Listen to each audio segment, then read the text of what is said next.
পারবে বাবা এ জগতে একটা সন্তান এত বড় পিতার জন্য ত্যাগ করতে?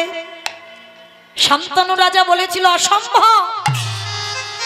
খোকা তুই আমার জন্য সংসার করবি না? না বাবা, সন্তান হয়ে যদি পিতার মুখে আমি হাসি দেখতে না পারলাম তাহলে আমার তেমন সন্তান হওয়াই তো বৃথা। আমি চাই তুমি সুখে থাকো। আমি সন্তান হয়ে আমি পালন করব আমার কর্তব্য। আমি আজীবন ব্রহ্মচর্য পালন করব। আর আমার যে ভাইয়েরা হবে তারা হবে এই হস্তিনাপুরের রাজা। বাবাকে বিয়ে দিল দেবব্রত, আর সেই দেবব্রত সংসার না করেও মা নিজে কিন্তু ঘোর সংসারী হয়েছিল।